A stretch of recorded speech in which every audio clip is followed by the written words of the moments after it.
안녕하세요, 스티브입니다.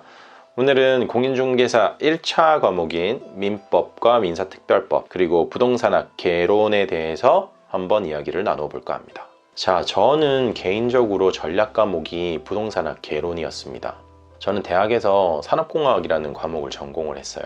공대에 속해 있지만 약간 경제와 상경 계열의 범주에도 일부 내용들이 다 녹아 들어가 있기 때문에 경제학에 대한 관념들을 이해하는 데는 별로 어렵지 않았습니다. 부동산학 개론에는 수요보다 공급이 많을 때 혹은 그 반대 상황이 됐을 때 가격이 어떻게 변화하는지 등에 대한 일종의 경제 관련된 부분에서 내용들이 좀 포함되어 있었기 때문에 저는 그런 부분에서는 정말 쉽게 이해를 하고 학습을 하는 데 많은 도움이 됐습니다. 자, 이와 반면에 암기를 하셔야만 또 문제를 풀 수 있는 내용들도 상당히 많이 포함되어 있죠.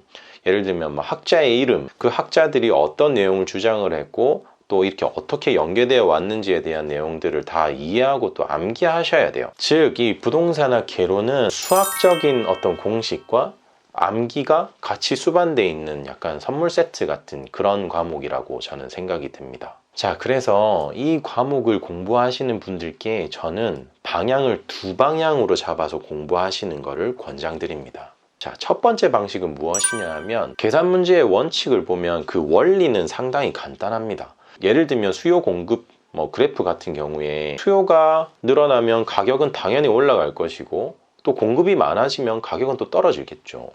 수요자 관점에서 가격이 어떻게 변화하는지를 가만히 생각해 보면 상당히 쉽습니다. 공급자 입장에서도 마찬가지겠죠. 가격이 비쌀 때 많이 만들어내려고 할 것이고 또 가격이 낮을 때는 적게 만들어내려고 할 것이고 몇 번만 이렇게 그림을 그려보시면 충분히 이해하실 수 있다고 생각이 들어요.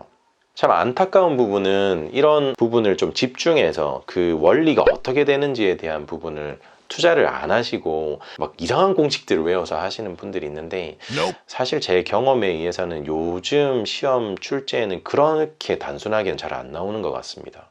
두 번째 방향은 정말 단순 암기. 항상 공부하시는 책상 앞에다가 그런 단순 암기 사항들은 이렇게 적으셔서 붙여놓고 매일 이렇게 들여다보시면서 자주 노출이 되어서 외울 수 있게끔 하시는 게 좋을 것 같고, 공식 중에서도 반드시 암기하셔야만 문제가 풀리는 것들이 있죠.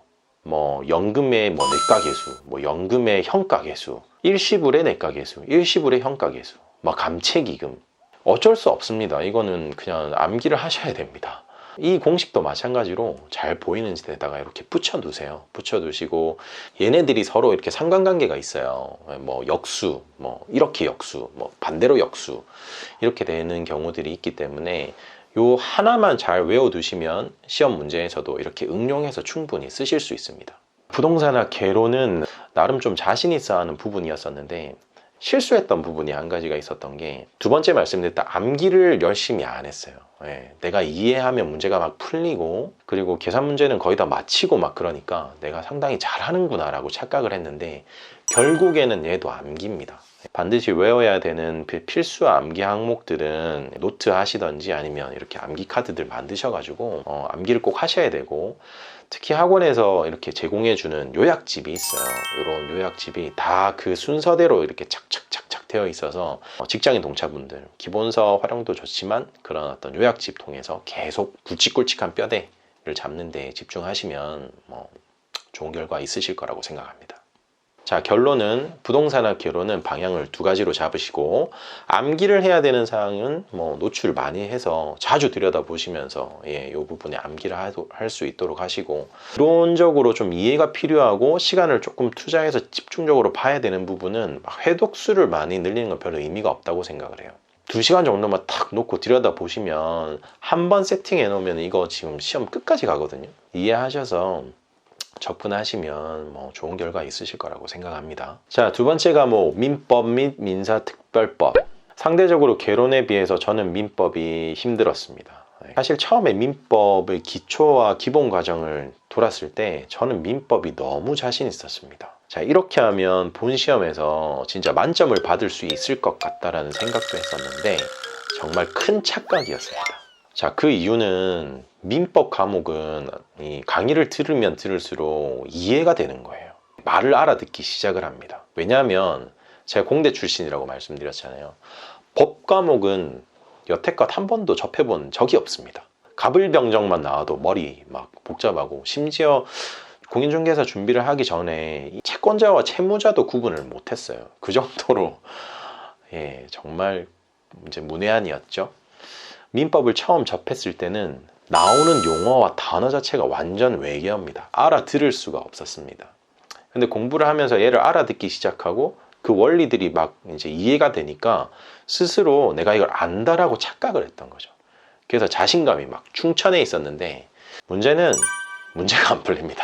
이해는 되는데 문제가 안 풀리는. 바꿔 얘기하면 누가 어떤 얘기를 할 때 알아는 듣는데 내가 그거를 직접 쓰거나 뭔가 이제 막 이거를 응용해서 뭔가 다른 사람한테 설명을 해주기는 못하는 아주 애매한 그 위치에 제가 놓여져 있었던 것 같습니다. 다행히 민법은 정말 운이 좋게도 제가 강의를 들었던 그 교수님이 정말 좋으신 분이셨어요. 활자로 되어 있는 책을 사용 안 하시고 그림민법이라 그래서 그림으로 이렇게 탁탁탁탁 만들어서 이렇게 설명을 해주셨어요. 그러다 보니까 그림이 그려집니다. 예를 들면 뭐 갑은 여기, 뭐 채권자 여기, 채무자 여기, 이해관계에 있는 뭐 밑에, 뭐 이런 그림들이 도식화가 자연스럽게 만들어지더라고요. 대리 문제 나오면 이렇게, 뭐 무효 취소 행위 나오면 이렇게 해서 그림을 탁탁탁 이렇게 그려보시면 문제 푸시는데 상당히 많은 도움이 되실 것 같습니다. 특히나 이제 민법 과목에서 다루는 내용들은 공인중개사를 업으로 삼지 않으시더라도 실제 실생활에서도 많이 적용이 될 수 있고, 특히나 이제 부동산 관련된 어떤 투자 혹은 뭐 경매 뭐 부분에서도 나중에 이 각 법률 관계의 우선순위들을 다 따지실 수가 있어요. 민법에서는 등기법 관련된 일부 사항들을 커버하실 수 있어요. 등기는 이제 2차 과목이죠. 주인법이나 상인법 관련된 특별법에서도 중개사법에서 나오는 내용들이 일부 커버가 될 수 있기 때문에, 그래서 민법을 잘 잡아 놓으면 뭐 나머지 2차 과목에서 많이 도움이 된다라고들 말씀을 하셔서 민법 잘 준비하고 있으시리라 생각이 됩니다. 1차 과목 중요합니다. 1차 과목을 합격을 해야만 2차 과목을 칠 수가 있습니다. 특히 동차를 준비하시는 우리 직장인분들, 1차 떨어지면 2차 합격해도 완전히 불합격이에요. 1차 무조건 붙은 상태에서 2차를 붙으셔야 됩니다. 제 개인적으로는 1차 과목 준비할 때 왜 스트레스를 받았냐면, 문제 푸는데 시간이 모자랐어요.